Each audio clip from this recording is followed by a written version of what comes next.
Well, good evening, everyone, and a very warm welcome to you all. My name is Stephen May, and I'm the Director of Alumni and Advancement at La Trobe University. I'd like to welcome you and our special guests, Jennifer Arnold-Levy, Eric Morris and Josh Marsden, to our alumni seminar series event, Mindfulness for Building Performance and Health at Work. Is it just hype? Before we start though, perhaps I can add a couple of comments about our very special year in 2017. I'm sure you are all aware, or you will be by now, that this year the university turns 50 years old. In 1967, just 522 students made the then considerable trek out to Bundoora for the first classes. Today we have more than 28,500 students enrolled at the university, which is quite a growth over our 50 years and something very much to be celebrated. There will be a whole year of activities and events, and I encourage you to keep an eye on our website, which is 50years.latrobe, where you can share your stories and view our living history videos, which are really quite remarkable. You'll also receive emails which will come your way alerting you to the range of seminars, lectures, workshops and keystone activities which will mark the year. We would love you to join us for as many as you can. The anniversary events we've held in recent weeks have highlighted what is so special about our university. But in celebrating our 50th year, we also need to look to our future and identify ways to ensure that we're able to continue the La Trobe tradition of combining social equality and academic excellence so that the next generation can enjoy the fruits of a La Trobe education. 2017 has already seen a number of new opportunities for you to connect and learn through our suite of university and alumni events. To ensure that you continue to receive all the invitations, please make sure that we have your most up-to-date contact details. Jump onto the La Trobe alumni website to update your details, or better still, see me or one of our alumni staff this evening to make sure we have the correct details. You'll know who we are with our little name tags. I'd also like to stress one very important aspect about these seminars. They're not fundraising events per se. However, the $10 registration fee for tonight is being used to support student equity scholarships. With the number of you here tonight, this means that you're really helping to make better chances and opportunities for our students. So thank you indeed for that. It makes a real difference. Without further ado, let me introduce our special guest speakers. Our panel, Dr. Jennifer Arnold-Levy, Director of Making Emotions Work, and of course a La Trobe alumnus. Thank you. Josh Marsden, Manager Health and Wellbeing at La Trobe University, and Dr. Eric Morris, Director of Psychology of the Psychology Clinic at La Trobe University. The panel. Thanks, Stephen. So I'm up first, so I'll take the opportunity to welcome you all here this evening on behalf of myself and Eric and Josh. I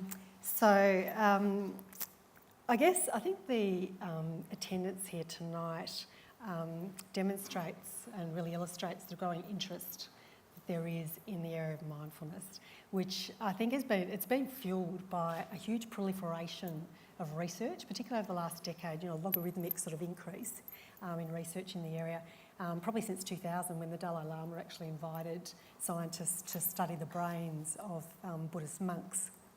And it's been fueled by, the reports in the popular press, hasn't it? When I subscribed to The Age, and it seemed at one point there, it was almost every week or every second week, there'd be an article on mindfulness, either in the career section or the health and wellbeing section, and really painting this picture of, that if we practice mindfulness, how we can achieve, a little bit like, for me, it was like being in the eye of the storm, achieve that state of calm and equanimity and composure, whilst the rest of the world, sort of is in tumult around us, almost immune to it. You start to wonder, well, how true is that? It's that old adage, if something sounds too good to be true, maybe it is. Is it sort of like, the late night shopping channels, where you can just sort of stand there and all of a sudden you develop a six-pack and not really do much? Is it just a matter of buying a colouring book? Is all you need to do, start colouring in and you can achieve this state? So part of what our aim was tonight was to assist you, sort of to unpack that a little bit, to understand, well, can we believe what we're reading? You know, how can we go about that? And as Eric said, you know, when we're preparing for this, how do we become savvy consumers of this and make informed decisions about where we're going to spend our money and our time and invest our effort, etc., which at a personal level, but also for organisations too, investing in this. So that's what we'd like to do tonight. So we're trying to answer a few questions today, sort of doing mindfulness on speed, as it were. Oxymoron. Looking at, you know, what is mindfulness? So, because the term's bandied around a lot, what do we mean by mindfulness? Also, you know, what can it do, but also what can't it do, or what do we not know yet? And also a little bit about, well, how do you do it? You know, like, do you really need to sort of, you know, sit cross-legged and find yourself a lotus pond, or, you know, can you do it other ways? Maybe colouring books are the way to go.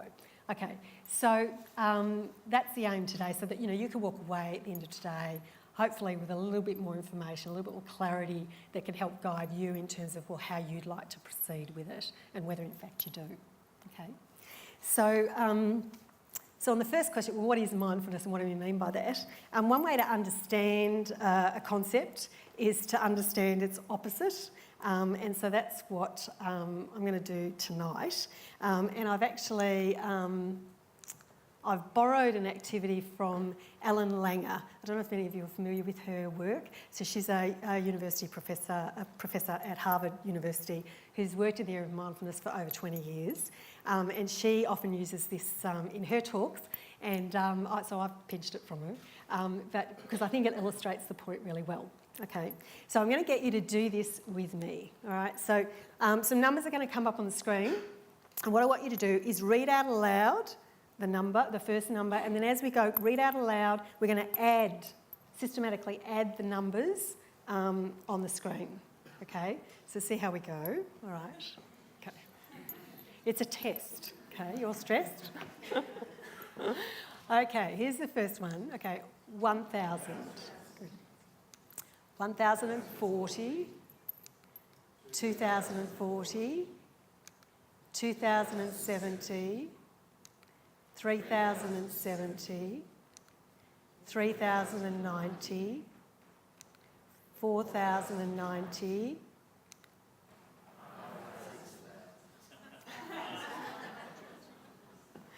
okay, now do that again with me. Add 10 to 4,090. 4,100. Did anyone get stuck and going, oh no, it's definitely 5,000, I'm sure it's 5,000. Classic case of mindlessness. So it's a classic case of being on autopilot. Okay, so what we did, your brains got into this routine, didn't they? Okay, and you start to get into this habit, and you're going, oh, I know what's going to come next. Yeah? And part of you left the building, right? And we do that every day, don't we? You know, we're driving along. I don't know, I'm sure it's not me, only me. When I'm driving along, you know, sometimes you go through some lights and you go, was that a green light? Anyone done that? Or you walk out the door and then you go, oh, did I lock the door? You know, or did I turn off the iron?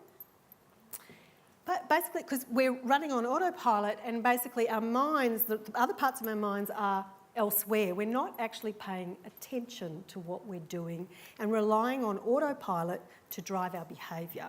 Okay? So what happens is we get into routines, and as Ellen Langer says, you know, we allow the past to actually determine the present. And we are not paying attention to the context and to the real detail of what's happening. And so as a result, what we ended up doing is we make errors. We jump to conclusions. We misinterpret what someone said because we actually weren't listening in the first place, right?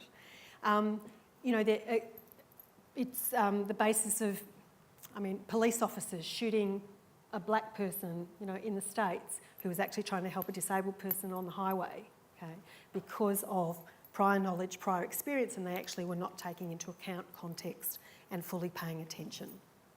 So when we're mindless, so mindfulness is basically the opposite of that. Mindfulness is, at its most basic level, paying attention. That's it. Paying attention in the present moment. Having said that, it's not quite that. It's a little bit more, but it's doing it in a particular way. So as these definitions suggest, it's doing it non-judgmentally, it's doing it with openness and curiosity. So as Russ Harris talks about this, he talks about us noticing things like a curious scientist. So there's a level of detachment where we're observing our own experience. Yeah, we're not actually in it, reacting to it and going and interpreting, going, oh, that's nice, oh, that's not nice, oh, I better do something about that, I've got to shut it down or whatever. And really our behaviour being driven by our urges and what feels good or what feels bad, rather than actually what's really happening. So at this point, I'm going to pass over to Eric and say, so Eric, how does this sit with what the research talks about when they talk about I'll mindfulness? stand too. Okay, I'm going to sit back down. Okay. All right, so I'm a clinical psychologist by background, and in my 25-year career, mindfulness has come from something we read in some early papers about treating folk who may be diagnosed with borderline personality disorder, the early work that Marshall Linehan did in the 80s and early 90s. So a curio, this mindfulness thing, something that therapists knew about, through to these days, I don't know whether we've even achieved peak mindfulness yet. I think there's still yet more to come in terms of the colouring books are only the start, folks, of how much this will permeate our lives. But when you look at the literature, right? The literature goes from these studies that have been done with clinical populations. So there's actually 30, 40 years of research of using mindfulness to help people with chronic health conditions, with mental health conditions, to find ways of being with their experiences and not engaging in over-control, not necessarily being guided by negative thoughts so much, finding ways to practice active acceptance. And it's moved from, this thing that clinical practitioners knew to something that's, hyped throughout our society. And when you read the literature, it's sort of like, well, which mindfulness are we talking about, right? So when people talk about mindfulness, it's one term, but in the scientific literature, it means a whole heap of different things. Is it the intervention itself? Is it particular practices? Is it sitting with your eyes closed, imagining, being by a stream and leaves floating by, and those leaves are your inner experiences, for example? Is it cultivating a regular practice, in being present and practicing non-judgment, right? Well, those sorts of practices we think do help to build a state of mindfulness. So there's another thing. Some of the literature is about this state of mindfulness, and there are many paths to being mindful as a state, right? All of you have been mindful, even if you've never practiced mindfulness meditation. You've been in the moment, drinking up experiences, being right there, connected, right? At least at one point in your lives, full autopilot really grabbed you, right? The state of childhood, right? Many times in our childhood, we were really present, right? With our experiences, maybe open to them. So the state of mindfulness is what we may cultivate from lots of practices and interventions. But ultimately the idea is to build trait mindfulness, an approach to life where maybe you're less reactive to life's vicissitudes. Not that you're cut off from experience. In fact, mindfulness may allow you to actually more deeply experience and have experiences, being open to experiences without fighting or struggling with them.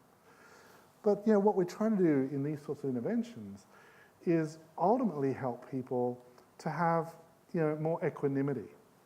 And in the workplace in particular, is that a helpful thing to be able to do? Well, in many workplaces, perhaps so. But when you look at the literature, you've sort of got to ask, which mindfulness are we talking about? You know, the intervention, the state, the trait, right? And they all use the same term for it. So decoding that can sometimes be a little tricky. Thanks, Eric. Yeah. So as Eric said, it's really useful for us to be really clear about what we're talking about, so you can actually have coherent discussions with each other and also with anyone who wants to deliver it, or if you're an organisation and you're looking at delivering it, you need to know what you're asking for and what they're going to deliver. Sorry, just to move on. So I guess the next question is around, well, really, what draws us to mindfulness? What is so compelling about it? And I think the short answer to that is what the World Health Organization have called the plague of the 21st century, which is stress. Yep. So in the workplace, as you know, we're being asked to do more and more, process more, and do it faster, aren't we? Yep. And this is, directly related, exacerbated by the technological revolution and the fact we're now connected 24/7. So there's like this expectation, someone, if you don't reply to a text within 10 minutes, someone goes, oh, are they all right?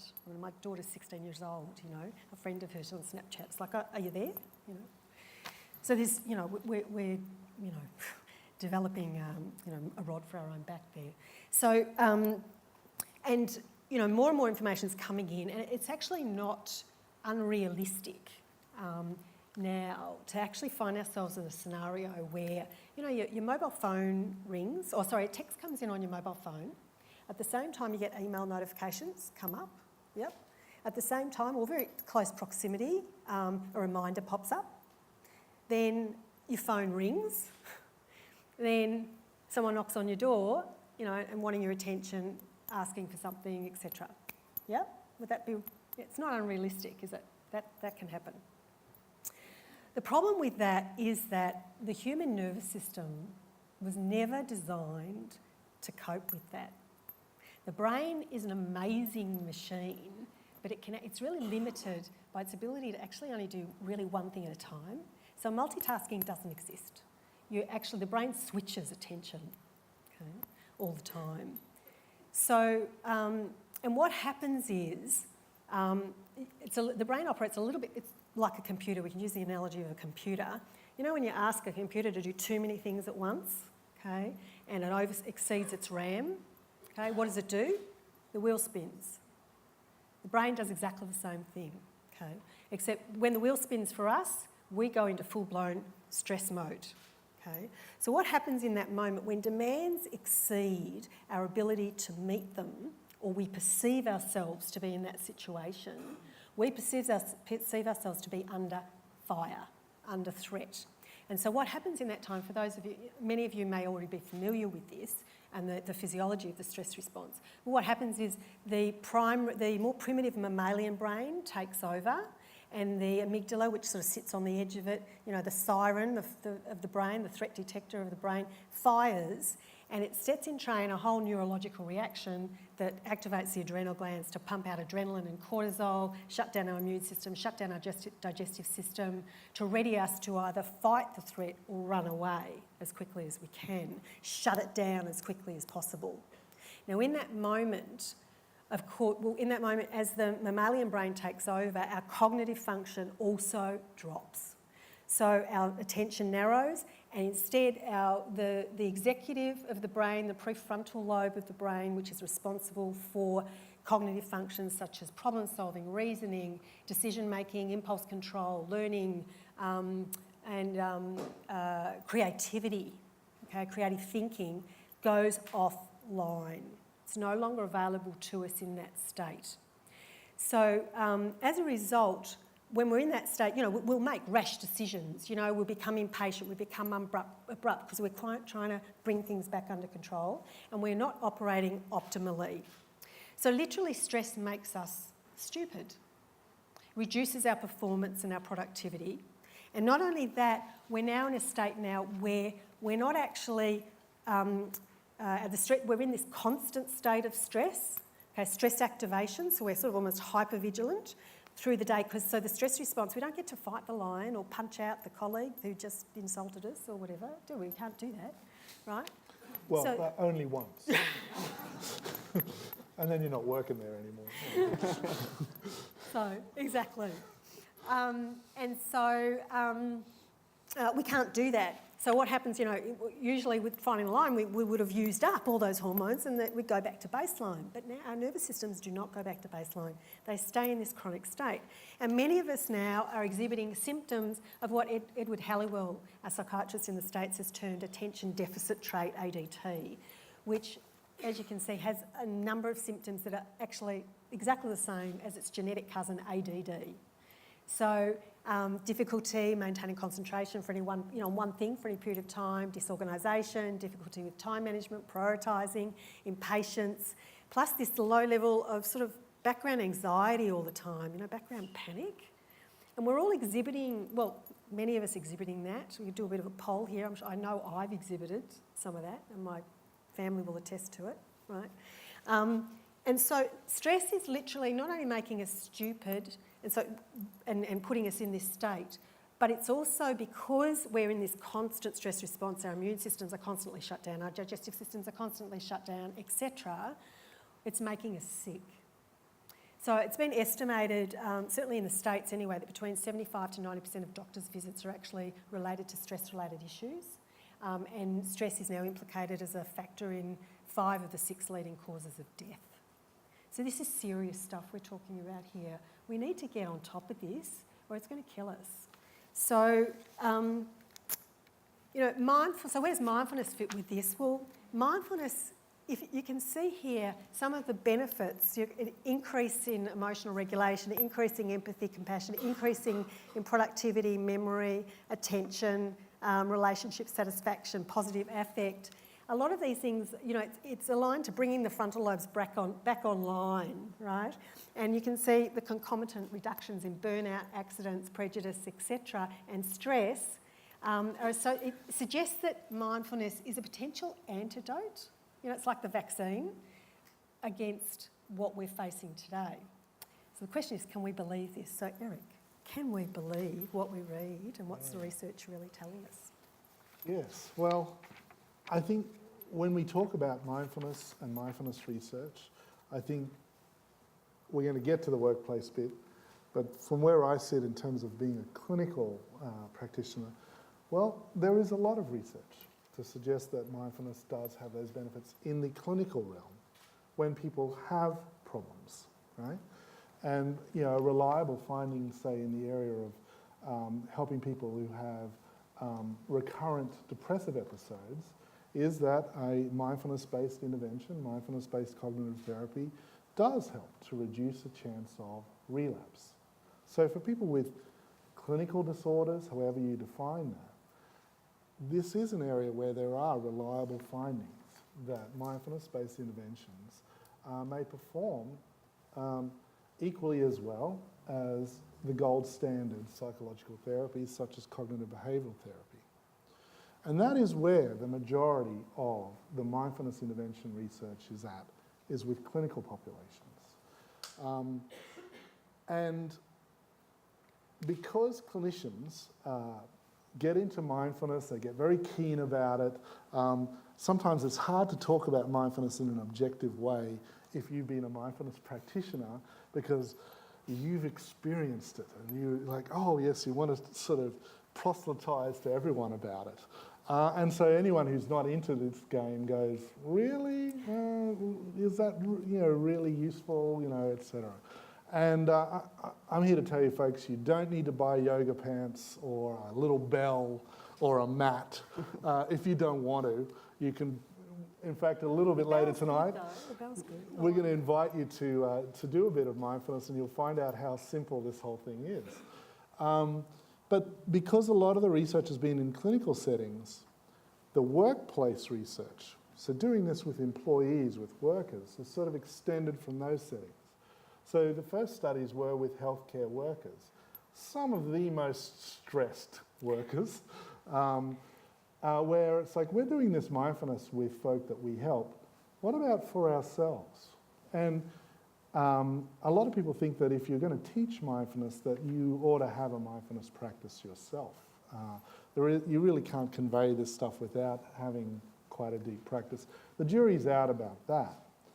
But in the workplace area, we can see that a lot of studies have been done in healthcare settings, maybe in healthcare settings where people are already open to the idea of mindfulness. And there have been fewer studies done in, let's say, more normative settings, corporations and big organisations. But I'll speak to that. I think this slide here is about some of the cautions about mindfulness. You know, organisations might take on the latest fad in terms of stress reduction and performance enhancement. And, you know, well, do these interventions really have benefit, right?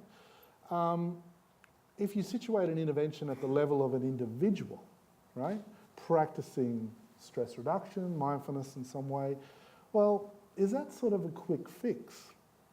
You know, does the workplace culture, the way it's structured, actually stress people out? And maybe you should work at that level instead, you know? That instead of chucking mindfulness in the organisation, work out whether your organisation actually is a healthy place to work. So one of the caveats here is that we should consider these workplace interventions more broadly in terms of organisational function.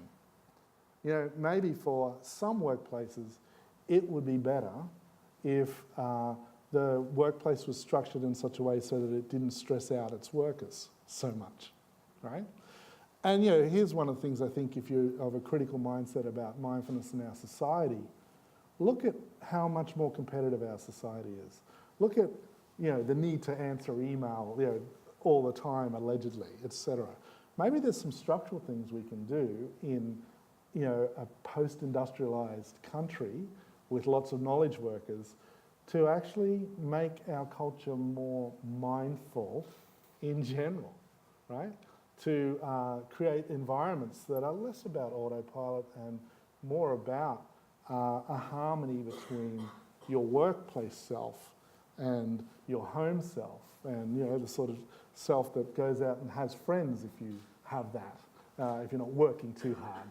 So think contextually, you know, do some organisations, are they sort of naturally more mindful, right? I can tell you as a healthcare worker, I've certainly worked in some organisations that I'd say they've been way less mindful, you know? Now I'm a psychologist, I'm not a nurse, for example, where you're on a busy ward, you're just flat out. And, you know, you can think about how in some hospitals, organisations with progressive cuts to budgets, this sort of thing, you're needing to do more, that actually the job's set up in such a way that it's going to stress people out. And then along comes a mindfulness coach to say, hey, how about you get used to this situation you're in? And the workers go, sod off. And fair enough too. So if one answer to this is, well, mindfulness is not the answer, but it could be one part of a set of interventions that we need to apply in organisations to make our organisations perhaps more healthy places to work. And so it's interesting, like the tech industry, Silicon Valley, embracing mindfulness. You think about where these trends come from. I'm sure in Google, people are working very hard. And if I understand that workplace culture, you never leave. You enter their little playground and you work away on your computer and you can sit in their cafe and you can pass out in their little egg and do your mindfulness. And did you have an apartment? Etc. So one criticism could be, are we really just helping people to adjust to toxic environments, right? And I think that's something to continue to keep in mind in this area. So in terms of the mindfulness workplace research, well, let's say that actually when you look at the meta-analyses, and these are when you clump studies together, when you combine multiple studies together and you try and reliably see where what the effects are of these interventions, well, let's just say it's an emerging area of research, right? there's actually, when you look at the meta-analyses, actually not that many studies. But what the studies do show is that mindfulness does improve well-being.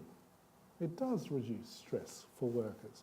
And these mindfulness interventions, yes, there's multiple forms of them, so it's not just one type of intervention. They range from, an 8-week, 2-hour class in mindfulness through to mindful retreats, through to quite brief interventions like the ones we do at La Trobe, we'll tell you about a little later on, of maybe 6 hours tops, or 6 to 8 hours.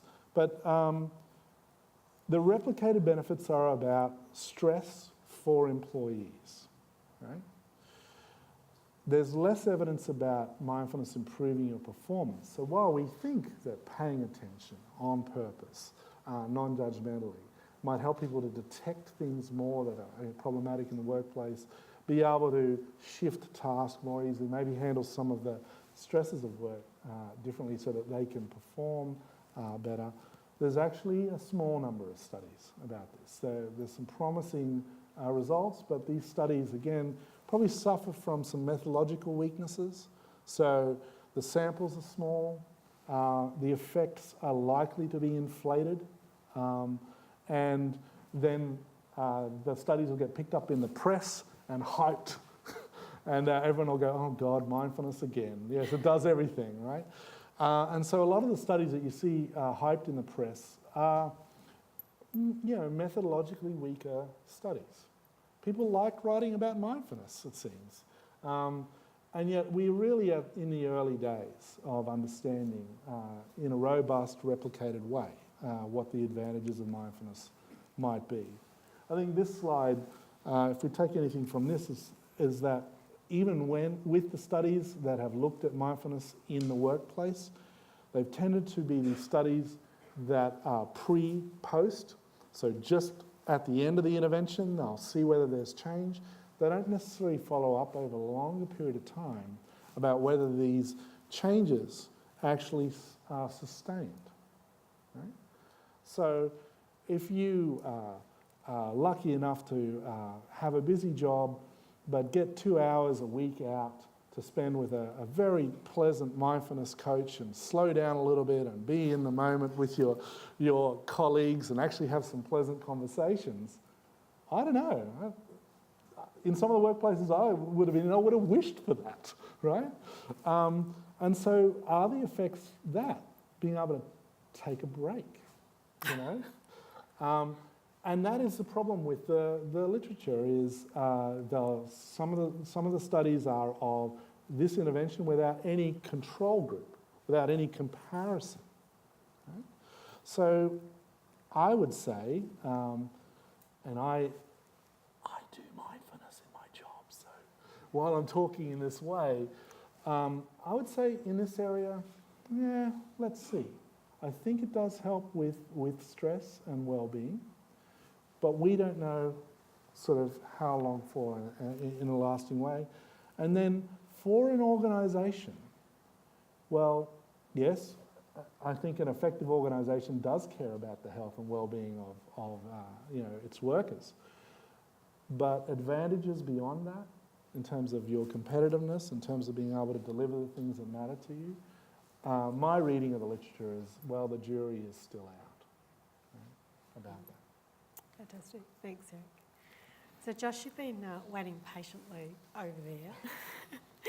So we would like to ask you, so at La Trobe, why did you, and how did you get, what criteria did you use to decide to implement mindfulness, and what's the impact been so far? So in 2016, we actually started a new wellbeing program at La Trobe. So it's the Better Life program with the idea that we want happy, healthy and wise staff. And there was a real need for that. So what we found is that all of our key people data was trending in the wrong direction. So our absenteeism, our retention, our work cover claims are all going the wrong way. And our staff were actually saying that they felt that La Trobe didn't value them and it didn't put emphasis on their own well-being. So that's what led to the Better Life program. We had to take action on that. We had to show that our staff that yes, we do care for them, and we are going to do our best to ensure that they can be happy and healthy at work. So what that means is we actually identified 4 priority areas. So we identified stress, mental health, sedentary time, and engagement. So pretty much like everybody's workplace, they're the areas we wanted to work on. And we also surveyed each of the work groups, each of the colleges and divisions, about what were the top 10 wellbeing initiatives they actually wanted in La Trobe. And the top 3 for all area was stress management. And mindfulness really fits the build for giving the staff what they want and also to help us target the priority areas we have. So we're pretty fortunate now that wellbeing is an evolving space, and there's hundreds and hundreds of papers now that say that investing in your staff does have a positive return on your employees. And I'm sure a lot of you have seen the paper from PwC and Beyond Blue that found that organisations that do invest in the mental health of their workplace have a $2.30 return on investment for every dollar spent. So from our point of view, it just makes perfect sense to, 1, show to our employees that we care, and 2, be a better performing organisation. So we're currently running 2 programs that use mindfulness. So we offer staff lunchtime mindfulness classes over the lunch period, and we also offer the acceptance and commitment training which Eric runs, which is after work. And the lunchtime sessions run in 10-week blocks, and Eric's sessions are 4 2-hour sessions. As far as impact goes, so we're evaluating the wellbeing program as far as the whole program, not individual initiatives. And we won't actually get any real good information on that until the 3rd year, where we can actually see are the people that participate in our wellbeing programs having less time off than those that stay on? Are we impacting the work cover claims, like the length of people who are on claims and the amount of claims? And is there an increase in employee engagement? And that's the sort of stuff we'll be looking for in year 3. But what we're looking for now, as we get feedback from each of the programs, is what are our people thinking? And what they're saying is they're just really thankful that La Trobe is actually giving them programs for their own development, so they can actually grow and feel welcome and cared for in the university. So it's that sort of feedback and participation rates and retention in those programs that give value for us. So if our staff are engaged and happy with the programs we offer, they're then going to be more equipped to do the work they want to do at La Trobe University. The feedback we get coming through is really positive. So I'll just pull 2 bits from one from each program. So from the from Eric's acceptance and commitment training, the very first pilot program, one bit of feedback was, thanks Eric and the team, this program has changed my life. If that isn't enough reason to keep running the program, I don't know what else is. And then with the lunchtime mindfulness programs, one of the pieces of feedback was, this is where we should be investing our money. Forget the consultants, we should be investing in our people in this sort of program. So the benefits are starting to show through. Fantastic. Thanks, Eric. Josh, sorry. Thanks, Josh. Getting confused here. Sorry. Autopilot grabbed you anytime. Thanks. I was.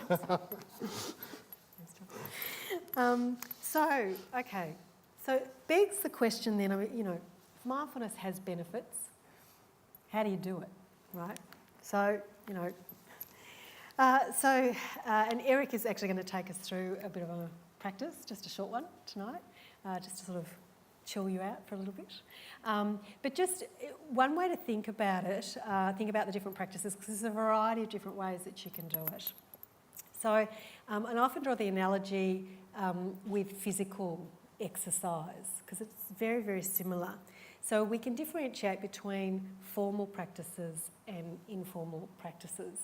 So in the same way with physical exercise, informally, is where we're integrating into our daily lives, where they say, well, take the stairs instead of the lifts, carry your shopping bags for a bit of strength training, rather than putting them in your trolley, that sort of thing.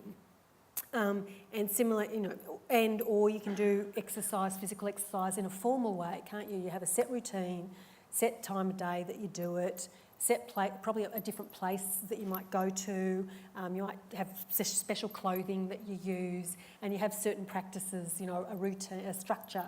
So you might dance, or you might run, or whatever, or you might do a combo. Same with mindfulness. So you can have informal practices where you incorporate in your daily life.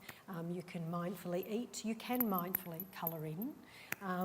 or mindfully brush your teeth, whatever it is, okay, and or have a formal practice where a set time of day, you set it aside for a certain duration, you might change your clothes, you choose the chair, choose your environment, etc. And you choose a particular practice, whatever suits you. You might have a combo, or maybe you focus on the breath, or maybe you do a movement-based, a yoga-based, for example, practice, etc. So there's different ways in which you can do it. There is no set way. I think that's the message. So on that note, Eric, would you like to take us through? Sure. Yeah. And I'll stand for this. So what we're trying to eventually go for is for you to be able to practice non-judgment and open acceptance of your experiences wherever you are. It just becomes more of an option to use from all this practice. And so I'll take you through one of the exercises that we use in our acceptance commitment training. This exercise is just going to involve you noticing that you're sitting in a chair. Right? So all I'm going to do is I'm going to guide you through noticing what it's like to be sitting in the chair tonight.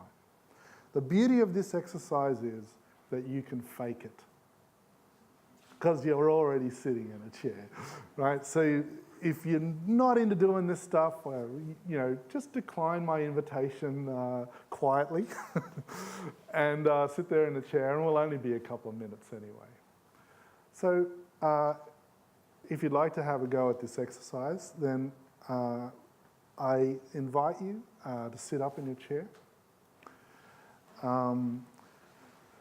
And if you are comfortable with closing your eyes, close your eyes. If you're not into closing your eyes, just look into the distance a little bit, and you can let your eyes get a bit unfocused if you like. And all we're going to do is just really connect with being here now. Just being in this room, sitting in this chair, and really noticing what it's like to be here now. And so I'm going to invite you to sort of shift your attention to noticing that you're sitting on the chair.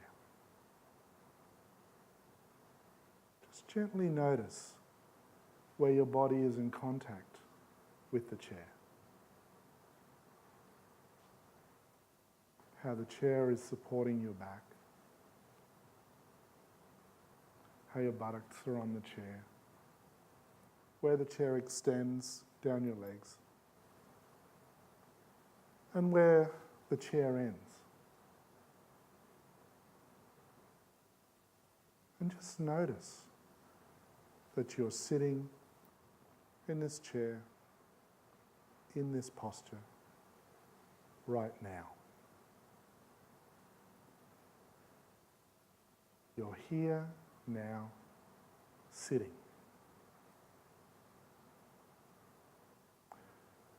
Now you might find yourself getting distracted. Your mind saying various things about sitting here, this exercise, or Eric's voice. Well, that's what minds do. And so I just invite you for these next moments to just gently notice your mind chattering away, maybe pulling your attention away from noticing you're sitting in the chair. And whenever it does that, just gently notice that. And bring yourself back to connecting with the physical experience of sitting in the chair. That you're here, now, sitting. And there's your mind whirring away, distracting you, and that's okay. What if that is just what your mind does?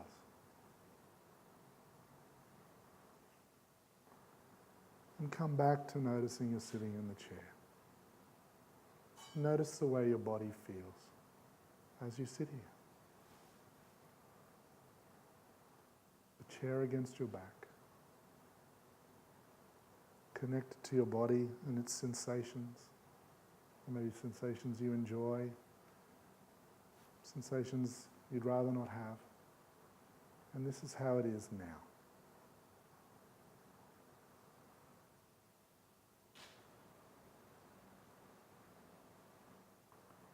But you're here now, sitting and noticing.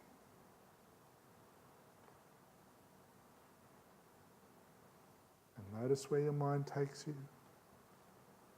And just for a little while, just gently be curious. And then bring yourself back to sitting in the chair.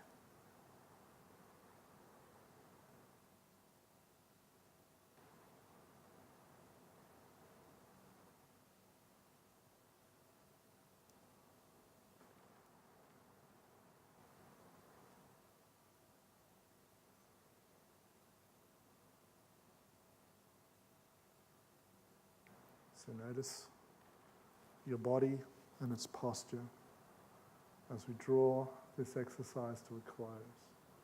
You might start to shift your posture.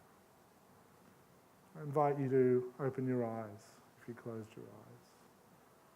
Have a little stretch if you want it. Mark a new moment by moving deliberately here, now.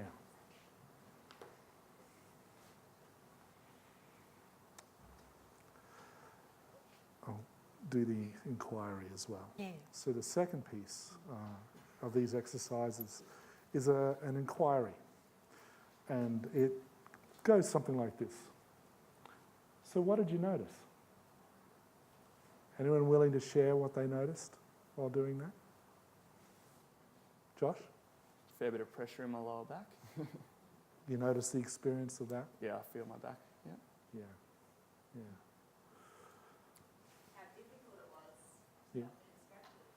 Yeah, your mind was saying that about it? Yeah, so you noticed that? Yeah. And you brought yourself back to sitting in the chair? Yeah. Then I started thinking about how I was being distracted and then tried to bring myself back Lovely. to that again. And, Well, that's some great noticing, right? Yeah, so there it was, doing its thing. Yeah. And you brought yourself back. Nice. Maybe it was a little hard sometimes to bring yourself back, but there we were. Other experiences? Yes? I've been practicing it for a while. But I was surprised that I wasn't. Right. So this experience was sort of different. Yeah, you're surprised that it wasn't taking you away so much, yeah. And you noticed that one too? That experience? Oh, I'm right there, yeah. Yeah, so there's your mind even commenting on that. This time's different from that time. All right, yeah. And we can get caught up in that too and bring yourself back to being here. Whatever you notice, right? That's what you notice. That's mindfulness. We're not chasing, zeroing down to the chair and that's it, and that's all your experience is, because you've got a mind that's going to keep saying stuff. You've got a body that brings up all sorts of experiences. It's more, can you have those experiences just as experiences? And what usually happens is you don't first have them just as experiences. They pull you away, and mindfulness is not having this stuff. Mindfulness is this dance back and forth between getting caught up and bringing yourself back to whatever your anchor is. So if you manage to do that in some way tonight, you've been mindful. Yeah? Thanks, Eric. So, I guess just talking a little bit about the different protocols that are around. I mean, Eric actually referred to them, and this isn't, a complete exhaustive list or anything, but just understand that they vary a great deal, and because the jury's still out in terms of exactly, is there a best way of doing it? Once again, I draw the analogy with exercise. Is there a best way to exercise? We've got guidelines, don't we? But they're still researching and trying to work out what's best. We'll come back to that and just refer, often it's a customised approach, it varies for each individual. But if you look at some of the protocols, they can range, you can go and do a 10-day silent retreat somewhere if you wanted to. It's not recommended, just like it wouldn't be recommended if you haven't run for ages to then, go do a marathon, because you can actually, you hurt yourself, but, it's not recommended. So, but, there is that option. Or, then there's mindfulness-based stress reduction designed by John Kabat-Zinn back in the 70s, late 70s it was. And, that's, the 8-week type program, 2.5 hours or so, sort of getting in a group each week. And then sort of 30 to 40 minutes, they recommend sort of more like 40 minutes of practice every day during that period of time. And then you've got the MBSR is sort of a foundation for many, many programs. It has been. And so you've got variants of it that have been used, like MFIT, which has been used with the United States military. So they just sort of vary the sequence a little bit, but sort of the structure's very similar. And all the mindfulness-based resilience training that's been developed for use with police officers in the States. So working a lot with first responders over there. And then programs like Mindfulness in Motion, which was developed by Mariana Cladd. I was actually just talking to her this week. We finally connected, and she was saying, because her background's yoga, and so that her program is more movement-based, because as she said, she's not a sitter, right? So you don't have to sit. Right, if you really want to move, you can do that. And her program is very much designed for the workplace, very mindful of, sensitive to the fact that workplaces, to take 2.5 hours out of your day, is a big ask.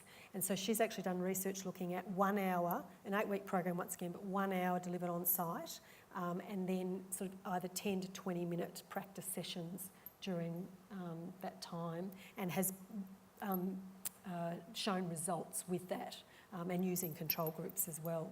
And then you've got, programs like Craig Hassard, developed at Monash University, used with medical students there, where, the practice there was 2 5-minute bursts a day of sort of breathing, focused breathing, I think it was, and they're interspersed each day, sprinkled throughout the day with just 15 to 30 second check-ins, anchoring, focusing on the breath, just coming back to the present just during the day. And that also, had results. So there's different ways of doing it, different intensities. I think it's like anything, at the moment, probably we're at that stage where it's like, just like with that physical exercise, doing something is better than nothing, right? And there's a sense maybe it's dose-related, similarly to exercise, but yeah, still not sure. But something's better, seems to be better than nothing. So on that note, actually, Josh, so how, and Eric too, how are you doing this at La Trobe?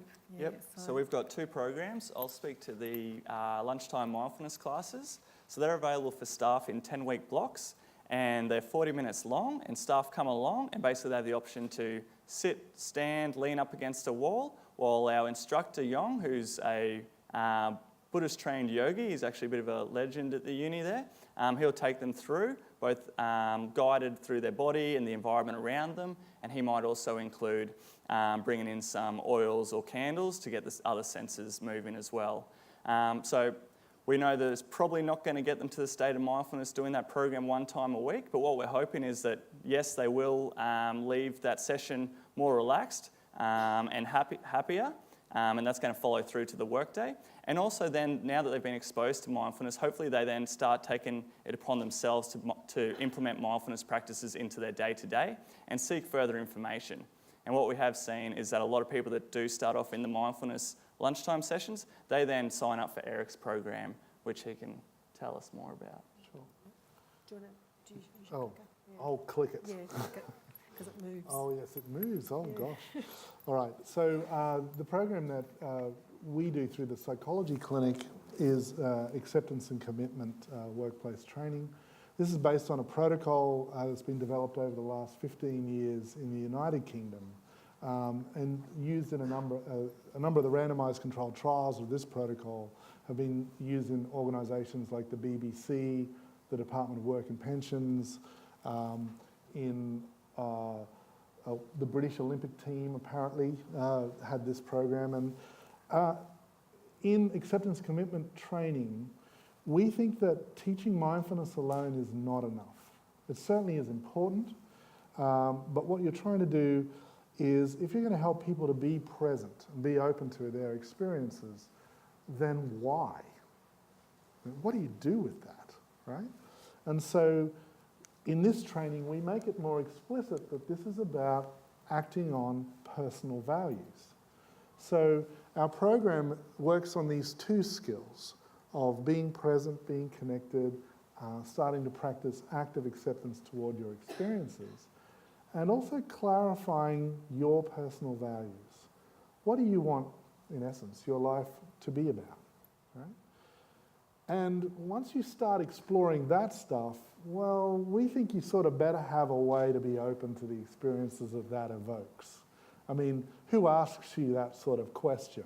You know, when you were a kid, maybe you were asked, oh, what are you going to make your life be about? Otherwise, it's usually some religious person or a philosophical friend. But certainly in the workplace, people don't ask you that stuff. And so if we're going to ask people, hey, what really matters to you? What are you going to do? You know, then let's help you to be present so you can do that. So our sessions are 2 hours. They're the sort of mindfulness that we do are brief practices. They're sort of 10-minute practices. We use a variety of practices. We also use a variety of values clarification type exercises. The people who lead the groups are postgraduate students training in the clinic I run. And I'm sort of there for colour, I suppose. But they lead all the exercises, and we invite people to consider their whole life, not just them at work. Because this is the thing about workplace health, is you can't compartmentalise, you know, work from life. This is about life effectiveness in general. And we know from the previous trials of this intervention that for some workers, the only mindfulness they really practice is in the sessions. So they don't really practice it outside. And yet that is enough. That is enough to improve people's well-being and enough to show changes in their levels of mindfulness, right? And that's a similar finding to in clinical populations. We do a similar type of intervention for people recovering from psychosis. And you have to use very brief practices there with those folk who may be hearing voices or paranoid. But you know that those practices over 6 weeks or so do improve people's well-being and do improve their level of mindfulness. So this intervention sort of has that idea of, if you're going to be mindful, then do things that matter to you. The facilitators of the program are not outside of this as well. We talk about our personal values. We set our goals about what we're going to do. Yes, I end up being a little more mindful because I actually practice it when I'm running these groups. And yeah, we've had the sort of feedback that Josh has described, where people have come along and they've said, look, I slowed down and I was really present with my partner, and actually we fought less.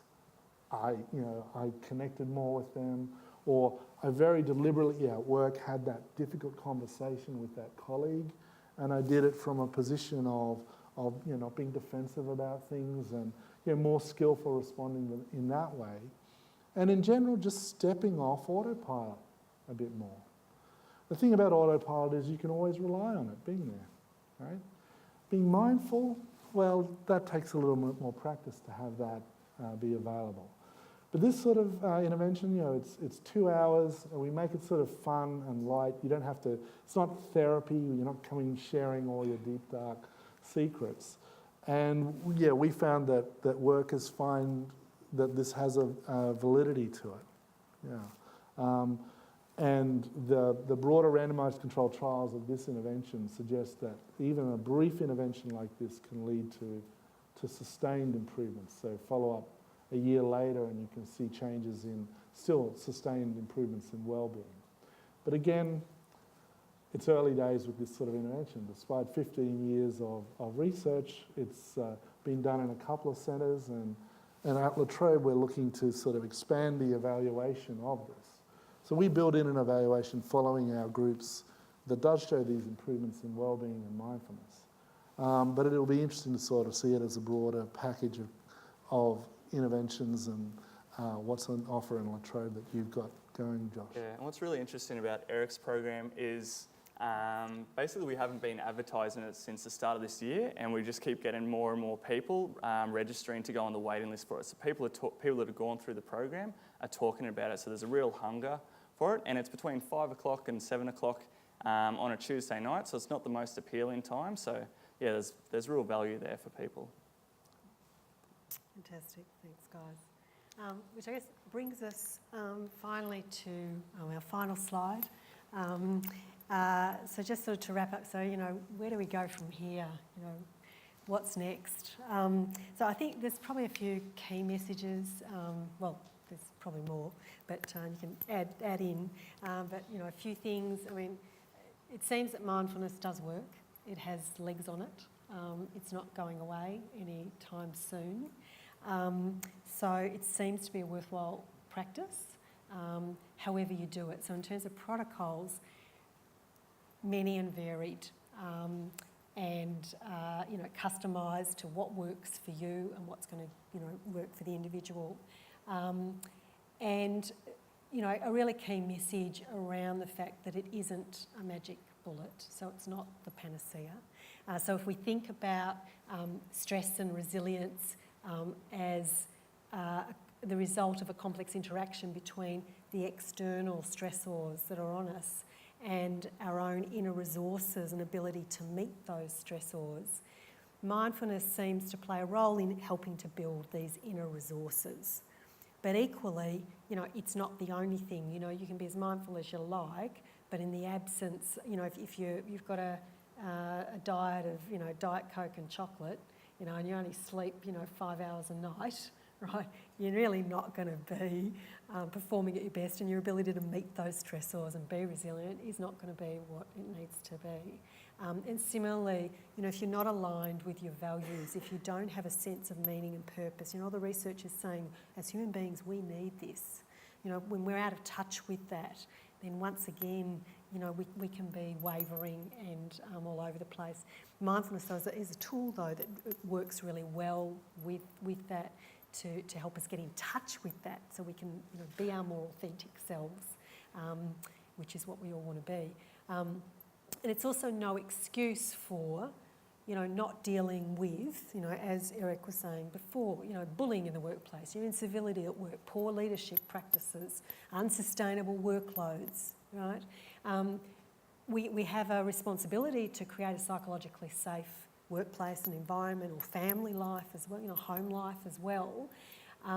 But equally for organisations, it makes sense to, it's a multi-pronged approach. If you really want to get bang for your buck, and we really want as human beings for us to be our best selves and perform at our best and thrive and flourish, then it's a whole gamut of things that we need to be doing.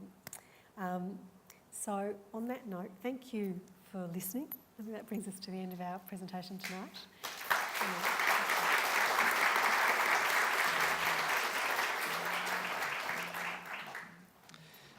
Thank you again, Jennifer, Josh and Eric, for a wonderful presentation. Perhaps another round of applause is appropriate.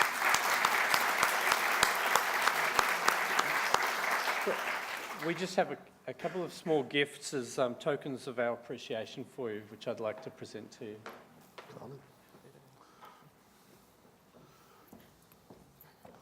Thank you.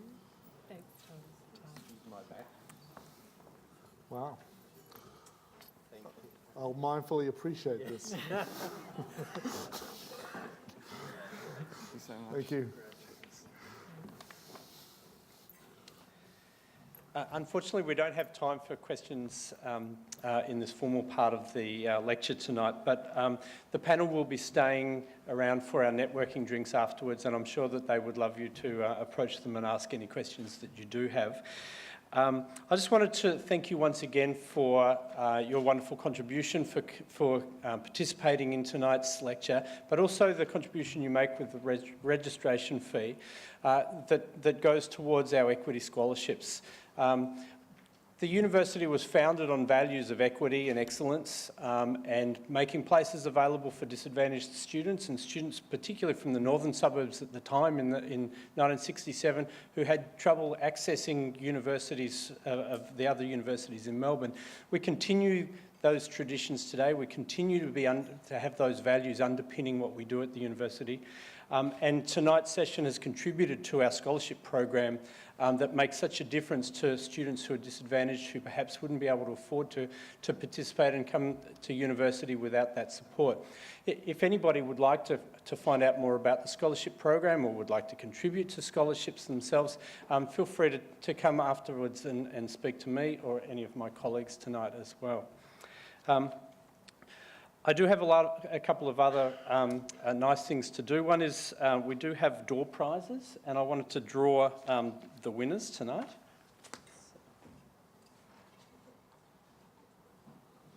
And I was very impressed with the prizes, and I was tempted to put my own cards in tonight, but I haven't, you'll be pleased to know. So the first prize is a laser e-touch tablet and one of our 50 Years of La Trobe University books. And it goes to Iona Stavro. There we go. Fantastic.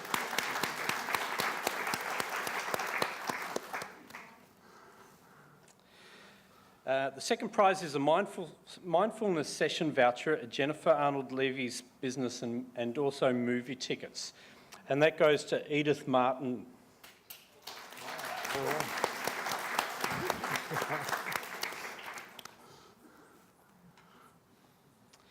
And the third prize is an alumni hoodie. I've been eyeing these off in the office and I would really like one, and as well as a gift pack. And that goes to Kerry Mullins-Gunst. I hope I pronounced that correctly. So if all the winners could see one of our team at the back of the lecture theatre after we're finished, that would be great. Thank you once again for your donation towards student equity scholarships and for attending tonight's event. This is a wonderful program that we're putting on as part of the 50th year anniversary, but it is a reflection of the value of being part of the alumni community, and I hope that you stay in touch and involved. Please enjoy the canopies and make the most of the networking opportunity which is out in the courtyard. So thank you all.